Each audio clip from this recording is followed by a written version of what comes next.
Iran ಹಾಗೂ Israel ಮಧ್ಯೆ ನಡೆಯುತ್ತಿರುವಂತಹ ಯುದ್ಧದ ಭೀಕರತೆ ದಿನದಿಂದ ದಿನಕ್ಕೆ ಜೋರಾಗ್ತಾನೆ ಇದೆ.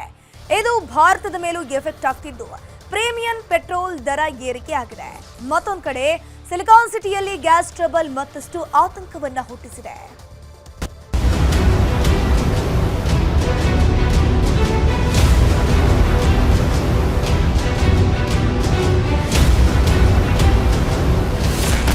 ವಾರ್ ಎಫೆಕ್ಟ್, ತೈಲ ಮಾರುಕಟ್ಟೆ ಶೇಕ್, ಪ್ರೀಮಿಯಂ ಪೆಟ್ರೋಲ್ ದರ ₹2 ಏರಿಕೆ. ವಿಶ್ವವನ್ನೇ ತಲ್ಲಣಗೊಳಿಸಿರೋ ಗಲ್ಫ್ ರಾಷ್ಟ್ರಗಳ ಯುದ್ಧ ಭಾರತದ ಆರ್ಥಿಕತೆಗೂ ಹೊಡೆತ ಕೊಡುತ್ತಿದೆ. ಇದೀಗ ತೈಲ ಕ್ಷೇತ್ರದಲ್ಲೂ ಸಂಚಲನ ಸೃಷ್ಟಿಸಿದೆ. ದೇಶದಾದ್ಯಂತ ಪ್ರೀಮಿಯಂ ದರ್ಜೆಯ ಪವರ್ ಪೆಟ್ರೋಲ್ ಬೆಲೆ ದಿಢೀರ್ ಏರಿಕೆಯಾಗಿದೆ. ಪೆಟ್ರೋಲಿಯಂ ಸಂಸ್ಥೆಗಳಾದ HB ಮತ್ತು IOC ಸಂಸ್ಥೆಗಳು ₹2 ದರ ಹೆಚ್ಚಳ ಮಾಡಿವೆ. ಪ್ರೀಮಿಯಂ ಪೆಟ್ರೋಲ್ ದರ ಏರಿಕೆಗೆ ಸಾರ್ವಜನಿಕರು ರಿಯಾಕ್ಷನ್ ಕೊಟ್ಟಿದ್ದಾರೆ. ಪೆಟ್ರೋಲ್ ದರ ಏರಿಕೆಯಾದ್ರೆ ನಮಗೆ ಕಷ್ಟ ಆಗತ್ತೆ, ಸರ್ಕಾರ ಬೆಲೆ ಹೆಚ್ಚಳ ಮಾಡಬಾರ್ದು ಅಂತ ಮನವಿ ಮಾಡಿಕೊಳ್ತಿದ್ದಾರೆ. ಅಯ್ಯೋ, ಈ ತರ ಜಾಸ್ತಿ ಆಗ್ತಾ ಇದ್ರೆ ನಮಗೆ ಕಷ್ಟ ಅಲ್ಲ? ನಾವು ಸಾಮಾನ್ಯ ಜನರು ಈಗ ₹1 ₹2 ಅಂತಾನೆ ಜಾಸ್ತಿ ಆಗ್ತಿದ್ರೆ ಈಗ ನಮಗೆ ಬಜೆಟ್ ಮತ್ತೆ ಕೆಲಸ ಅದರಲ್ಲಿ ಅದು ನಾವು ಮಾಡೋದು ಕಷ್ಟ ಆಗ್ತದೆ.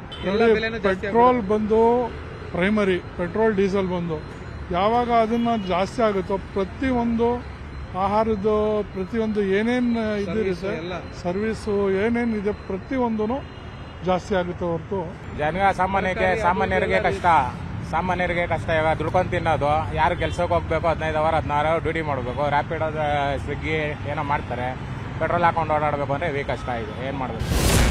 ಹೊಸ ತಡಕಿಗೂ ತೊಡಕಾಯ್ತ ಗ್ಯಾಸ್ ಅಭಾವ. ಮಾಂಸ ಅಂಗಡಿಗಳಿಗೂ ತಟ್ಟಿದ ಸಿಲಿಂಡರ್ ಬಿಸಿ. ಬೆಂಗಳೂರಿನ ಚಿಕನ್ ಅಂಗಡಿಗಳಿಗೂ ಗ್ಯಾಸ್ ಬಿಸಿ ತಟ್ಟಿದೆ. ವೆಜ್ ಸ್ಕಿನ್ ಚಿಕನ್ ಸಿಗೋದು ಅನುಮಾನವಾಗಿದೆ. ಚಿಕನ್ ಮೇಲಿರುವ ಗರಿ ತೆಗೆಯಲು ಮತ್ತು ಸ್ಕಿನ್ ಕ್ಲೀನ್ ಮಾಡಲು ಗ್ಯಾಸ್ ಅವಶ್ಯಕವಾಗಿದೆ. ಗ್ಯಾಸ್ ಸಿಲಿಂಡರ್ ಸಿಗದೆ ಮಾಂಸದಂಗಡಿಗಳ ಮಾಲೀಕರು ಸಂಕಷ್ಟಕ್ಕೆ ಸಿಲುಕಿದ್ದಾರೆ.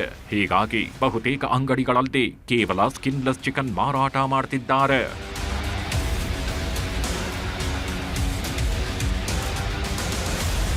ಸಿಲಿಂಡರ್ ಸಮಸ್ಯೆ ಹೋಟೆಲ್ ಉದ್ಯಮ ಚೇತರಿಸಿಕೊಳ್ಳಲಾಗದಷ್ಟು ಹೊಡೆತ ಕೊಟ್ಟಿದೆ. ಗ್ಯಾಸ್ ಸಿಗದೆ ಕೆಲ ಹೋಟೆಲ್ಗಳು ಬಂದಾದ್ರೆ ಕೆಲವರು ಮೆನು ಕಟ್ ಮಾಡಿದ್ದಾರೆ. ಹೀಗಾಗಿ ಇದು ಪರೋಕ್ಷವಾಗಿ ಅಕ್ಕಿ ವ್ಯಾಪಾರಿಗಳ ಮೇಲೂ ಪ್ರಭಾವ ಬೀರಿದೆ. ಹೋಟೆಲ್ಗಳಿಗೆ ಸರಬರಾಜಾಗ್ತಿದ್ದ ಅಕ್ಕಿ ಸೇಲ್ ಆಗದೆ ಹಾಗೆ ಉಳಿದಿದೆ.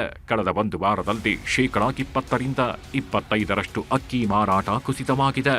ಇದೇ ಪರಿಸ್ಥಿತಿ ಮುಂದುವರೆದಿದ್ದೇ ಆದ್ರೆ ಮತ್ತಷ್ಟು ಸಂಕಷ್ಟಕ್ಕೆ ಸಿಲುಕುವ ಆತಂಕ ಎದುರಾಗಿದೆ.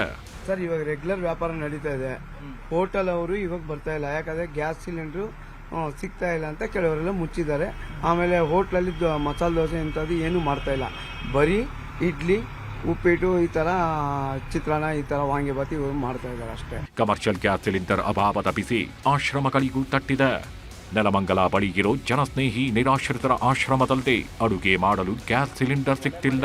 165 ಜನ ನಿರಾಶ್ರಿತರು ಇರುವಂತಹ ಆಶ್ರಮದಲ್ಲಿ ಸೌದೆ ಒಲೆ ಮೊರೆ ಹೋಗಿದ್ದಾರೆ.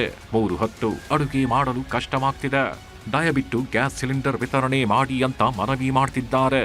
ರಾಜ್ಯದಲ್ಲಿ ಗ್ಯಾಸಿನ ಸಮಸ್ಯೆ ತುಂಬಾನೇ ಎದ್ದು ಕಾಡ್ತಾ ಇದೆ. ಇವತ್ತು 165 ಜನ ಇರತಕ್ಕಂತ ಈ ಜಾಗದಲ್ಲಿ ಗ್ಯಾಸಿನ ಅಭಾವ ಅನ್ನೋದು ತುಂಬಾನೇ ಎದ್ದು ಕಾಡ್ತಾ ಇದೆ. ಹಾಗಾಗಿ ಗ್ಯಾಸ್ ಅನ್ನ ವಂಚೋದಕ್ಕೆ ಸಾಧ್ಯ ಆಗದಲೆ ಈಗ ಆಲ್ರೆಡಿ ಆಶ್ರಮ ಅಂತ ಹೇಳಿದ್ರು ಕೂಡ 3 ರಿಂದ 4 ಸಾವಿರ ಕೊಡಿ, 3 ಸಾವಿರ ಕೊಡಿ, 5 ಸಾವಿರ ಕೊಡಿ ಅಂತ ಕೇಳುವಂತ ಸಂದರ್ಭಕ್ಕೆ ನಾವು ಬಂದ್ಬಿಟ್ಟಿದೀವಿ. ಸ್ವಿಗ್ಗಿ ಝೊಮ್ಯಾಟೋಗೂ ಗ್ಯಾಸ್ ಟ್ರಬಲ್. ಸಿಲಿಂಡರ್ ಸಮಸ್ಯೆ ಸ್ವಿಗ್ಗಿ ಝೊಮ್ಯಾಟೊ ಡೆಲಿವರಿ ಬಾಯ್ಸ್ಗೂ ಸಂಕಷ್ಟಕ್ಕೆ ಸಿಲುಕಿಸಿದೆ. ಗ್ಯಾಸ್ ಇಲ್ಲದ ಕಾರಣ ಹೋಟೆಲ್ಗಳು ಬಂದಾಗಿವೆ. ಜೊತೆಗೆ ಓಪನ್ ಇರುವ ಹೋಟೆಲ್ಗಳಲ್ಲಿ ಅರ್ಧಕ್ಕರ್ಧ ಮೆನು ಕಟ್ ಆಗಿದೆ. ಇದರಿಂದ online food delivery business down ಆಗಿದೆ. ಇದು ಡೆಲಿವರಿ ಬಾಯ್ಸ್ ಆದಾಯಕ್ಕೂ ಕತ್ತರಿ ಹಾಕಿದೆ. ಸರಿಯಾಗಿ ಆರ್ಡರ್ಗಳು ಬೀಳ್ತಲ್ಲ, ಹೋಟ್ಲುಗಳು ಲೇಟ್ ಮಾಡ್ತಾರೆ. ಗ್ಯಾಸ್ಗಳು ಕೇಳಿದ್ರೆ ಗ್ಯಾಸ್ ಇಲ್ಲ, ವೇಟ್ ಮಾಡಂಗಿದ್ರೆ ವೇಟ್ ಮಾಡಿ, ಇಲ್ಲ ಕ್ಯಾನ್ಸಲ್ ಮಾಡಿ ಅಂತಾರೆ. ನಾವು ಮಾಡಕ್ ಬರಲ್ಲ, ಅದು ಅಲ್ಲಿ ಕಸ್ಟಮರು ಮಾಡೋಕ್ಕಾಗಲ್ಲ, ಜೊಮ್ಯಾಟೊ ಇಂದನೇ ಮಾಡಬೇಕು. ಅದು ಮಾಡಬೇಕು ಅಂದ್ರೂ ಅರ್ಧ ಗಂಟೆ ಟೈಮ್ ವೇಸ್ಟ್ ಆಗುತ್ತೆ. ಸುಮ್ಮನೆ ಹಂಗೆ ಮಾಡಿ ಟೈಮ್ ವೇಸ್ಟ್ ಆಗುತ್ತೆ, ಆರ್ಡರ್ ಕಂಪ್ಲೀಟ್ ಮಾಡೋಕ್ಕಾಗಲ್ಲ, ಅವ್ರ ಟಾರ್ಗೆಟು ಇದು ಮಾಡೋಕ್ಕಾಗಲ್ಲ, ಹಂಗಾಗ್ಬಿಟ್ಟಿದೆ ಈಗ. ಒಟ್ಟಾರೆ ಇಸ್ರೇಲ್ ಇರಾನ್ ನಡುವಿನ ಯುದ್ಧ ರಾಜಧಾನಿಗೆ ಸಾಲು ಸಾಲು ಸಂಕಷ್ಟ ತಂದಿಟ್ಟಿದೆ. ಇನ್ನೆಷ್ಟು ಸಂಕಷ್ಟ ತಂದಿಡುತ್ತೋ ಅನ್ನೋ ಆತಂಕ ಹೆಚ್ಚಿಸಿದೆ. ಶರಣು ಹಂಪಿ ಜೊತೆ ಆಶಿಕ್ ಮುಲ್ಕಿ, ನ್ಯೂಸ್ 18 ಬೆಂಗಳೂರು.